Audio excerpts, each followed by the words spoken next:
5वां बाब और उसकी 10वीं आयत का आज हम मुताला करेंगे। 10वीं आयत से लेकर हम 12वीं आयत तक खुदा के कलाम का मुताला करेंगे। अगर आप हवाला निकाल दें तो आमीन कह सकते हैं। इंजील मुकद्दस में कुछ यूं मरहूम है, मुबारक है वो जो रास्तबाजी के सबब से सताए गए, क्योंकि आसमान की बादशाही उन्हीं की है। जब मेरे सबब से लोग तुमको लान तान करेंगे और सताएंगे और हर तरह की बुरी बातें तुम्हारी निस्बत नाहक कहेंगे, तो तुम मुबारक होगे।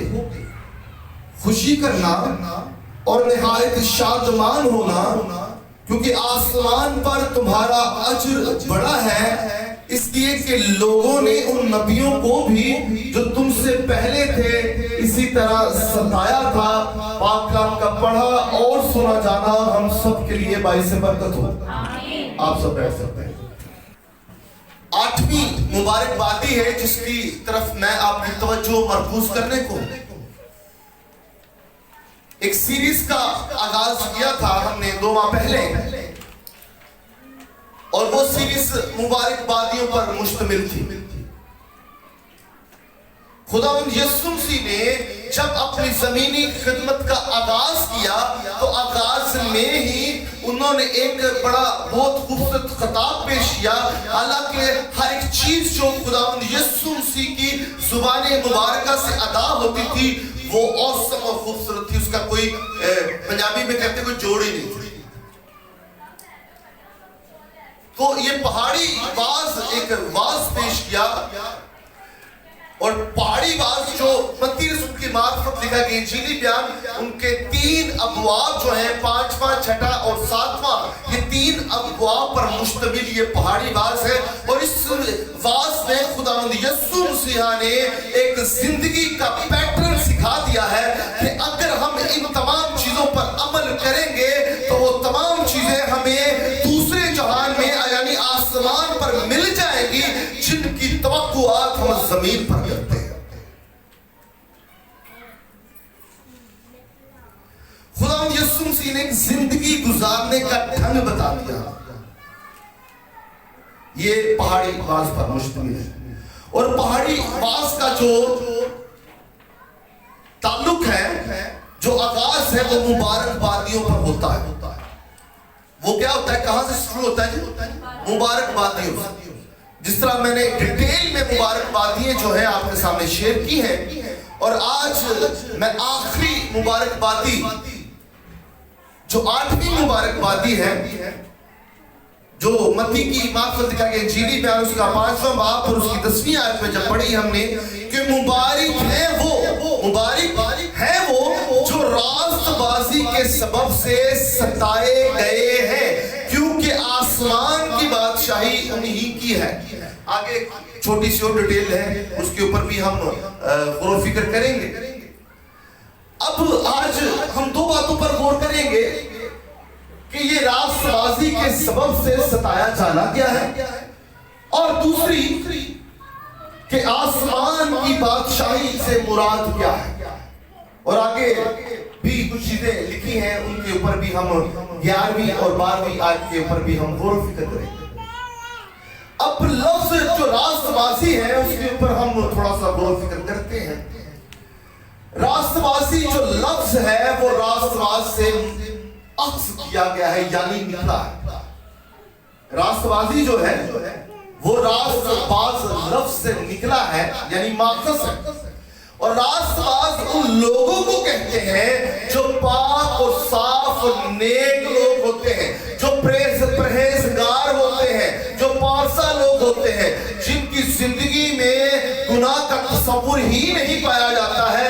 ऐसे लोगों को बाइबल की टर्मिनोलॉजी के मुताबिक, बाइबल मुकद्दस की इस्तिलाहात के मुताबिक, बाइबल मुकद्दस के नुक्ता नजर के मुताबिक क्या कहते हैं? रास्तबाज। क्या कहते हैं जी? रास्तबाज कौन शख्स होता है? जो नेक हो, जो पाक हो, दुआगो हो, परहेजगार हो, जाहिद हो और उसकी जिंदगी में खुदावंद यीशु मसीह नजर आए, उस शख्स को क्या कहते हैं कि ये रास्तबाज है। अब जब लफ्ज रास्तबाज की हमने डेफिनेशन देख ली तो लफ्ज रास्तबाज से ही क्या निकला है? रास्तबाजी। क्या लफ्ज निकला है जी? अब बाइबल के मुताबिक जो है रास्तबाजी का यह भी मतलब है कि खुदा की मर्जी को पूरा करना।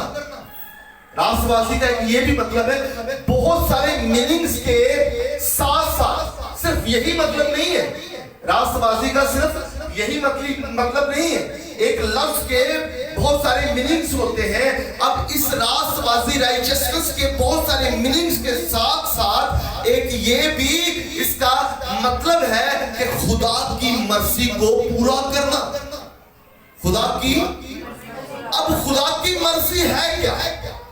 खुदा की, अब खुदा भलाई करता है। खुदा भलाई करने वालों को पसंद करता है। खुदा नेकी करने वालों को पसंद करता है। खुदा पाक है और वो तकाजा करता है कि जैसे वो पाक है हम सब भी वैसे ही पाक हो, क्योंकि जब उसका इकलौता बेटा खुदावंद यीशु मसीह की आमद हो, सेकंड कमिंग हो, तो जब वो बादलों पर आए तो वो अपने लोगों को, अपनी शोहरियत को, अपनी कलीसिया को, जो पाक लोगों की जमात है, उसको अपने साथ ले जाए। हालेलुया।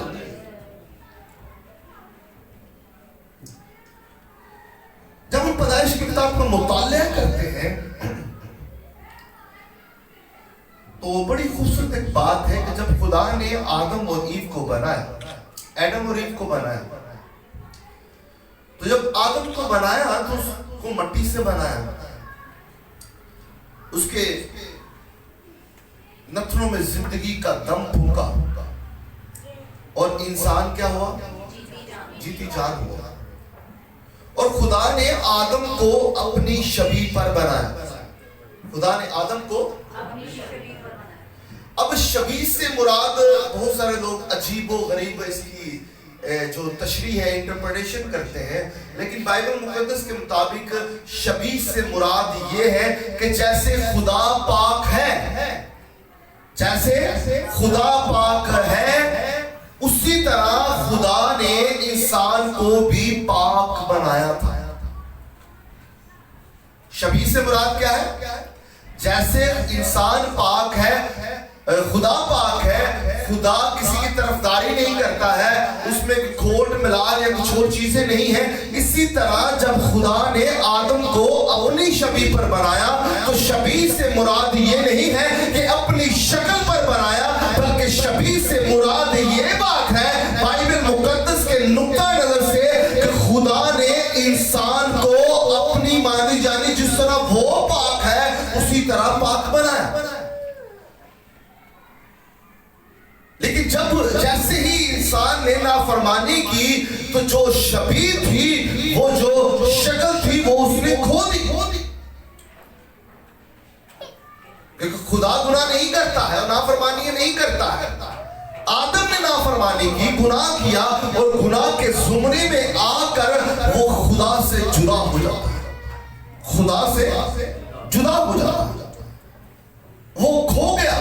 दुनिया की भीड़ में, दुनिया की शहवत परस्ती में, दुनिया की रंग रंगलियों में और वो फल खाने की क्या है आरज़ू में खो गया। बात फल की नहीं थी, बात नाफरमानी की थी, हुक्म अदूली की थी। खुदा ने जब मना किया कि अगर तू ये करेगा तो तू मरा, और मरने से मुराद जिस्मानी मौत नहीं है, मरने से मुराद रूहानी मौत है, क्योंकि वो खुदा के पास रहता था और जैसे ही नाफरमानी आई तो वो खुदा से जुदा हो जाता है और अपनी शबीह, अपनी शक्ल और सूरत खो बैठता है, अपनी पाकीज़गी, अपनी रास्तबाजी खो बैठता है। और इसी तरह लूका तबीब की मार्फत लिखा गया इंजीली बयान, उसमें खुदावंद यीशु मसीह ने कहा है कि लूका तबीब लिख रहे हैं कि इब्ने आदम, यानी खुदावंद यीशु मसीह इब्ने आदम खोए हुओं को ढूंढने और नजात देने के लिए आया है। वो जो अपनी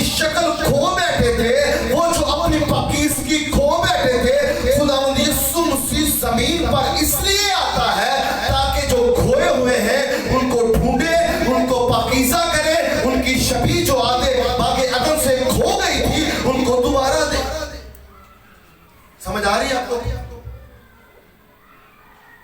कि जो पाक होने से क्या मुराद है और रास्तबाजी क्या है? अब रास्तबाजी के सबब से यानी कि अपने नेक कामों के सबब से, अपनी पाकीज़गी के सबब से, अपनी तिहारत के सबब से, अपने नेक चाल चलन के सबब से, उन कामों से जो खुदा करता है, और जब हम वो कामों की तकलीद करते हुए दुख उठाते हैं, तो बाइबल मुकद्दस में मत्ती रसूल ये फरमा रहे हैं कि खुदावंद यीशु मसीह ये कहना चाहते हैं कि जो रास्तबाजी के सबब से सताए जाते हैं वो मुबारक है।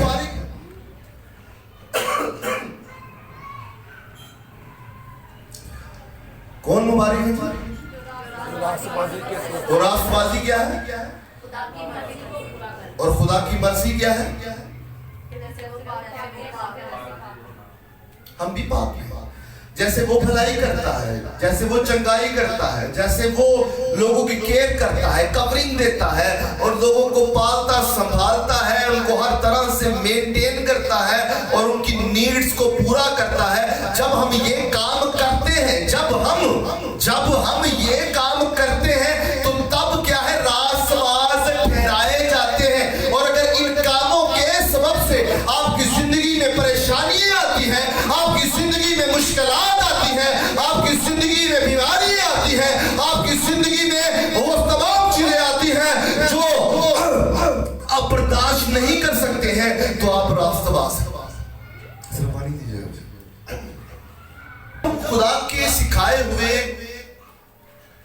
रास्ते पर चलते हैं तो हमें कठिनाइयों का सामना करना पड़ता है, तो आप मुबारक हैं। घबराए मत, टेंशन मत ले कि ये क्या हो गया।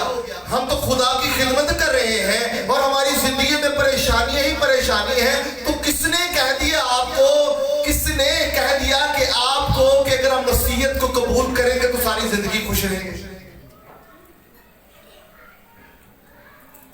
यकीन जाने मैंने नहीं पढ़ा है कि जो यीशु को कबूल करता है वो सुखी रहे। आप सोच रहे कि क्या बात करनी पारे साहब। बाइबल मुकद्दस में कहां पे लिखा है कि जो यीशु मसीह को कबूल करेगा बड़ा सुखी रहेगा?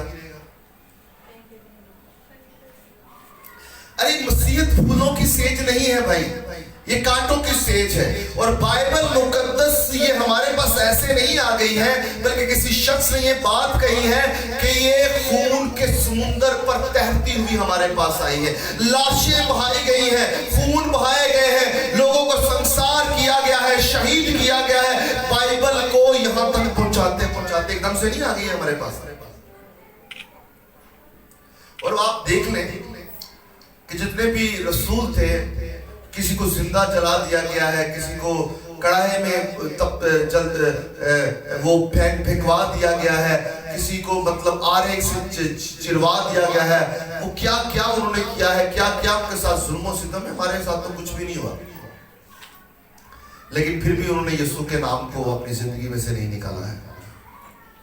अगर खुदा के कलाम की मुनादी करते करते अगर आपको थोड़ी बहुत मुश्किलात का सामना करना पड़ जाता है, तो इसमें कोई परेशानी का ये काम नहीं है, आप मुबारक हैं। तो बाइबल मुकद्दस में यीशु मसीह खुद कह रहे हैं, अगर रास्तबाजी के सबब से आपको सताया जाता है, ऐ नहीं है कि अपने गंदे काम करके आ जाओ जी, कहो जी मैं मुनादी कर रहा था मेरे से जनाब मैंने किसी ने तंग किया, तो फिर चित्र खान ने काम आप ही बढ़ाए ना।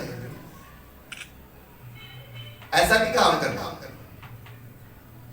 अगर बुरा काम करोगे तो चित्र पैण गए। अगर बुरे कामों के नाल चित्र पैना तो बर्दाश्त कर लेंगे, तो थोड़ा कोई यीशु वास्ते भी चित्र खा लो।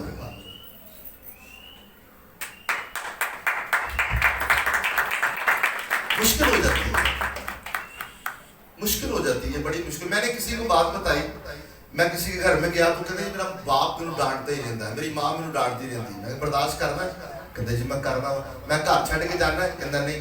तो मैं कभी यीशु से भी खा लिया कर यार।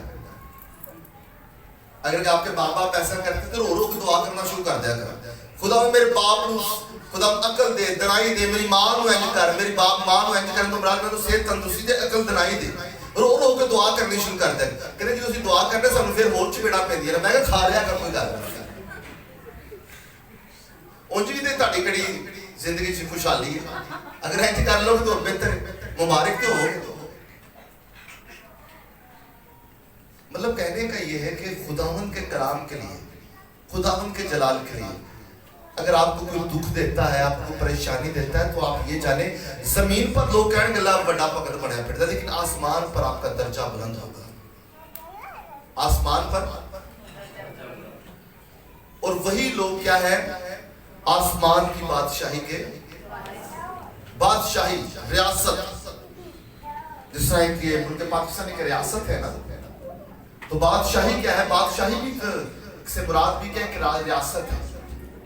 खुदा जब की बादशाही से मुराद है, जहां पर खुदा होता है वहां पर उसकी बादशाही होती है, और खुदा की अपनी रियासत है, और वो आसमान पर है। खुदा की बादशाही जमीनी बादशाही नहीं थी, बल्कि वो आसमान की बादशाही की बात करता है।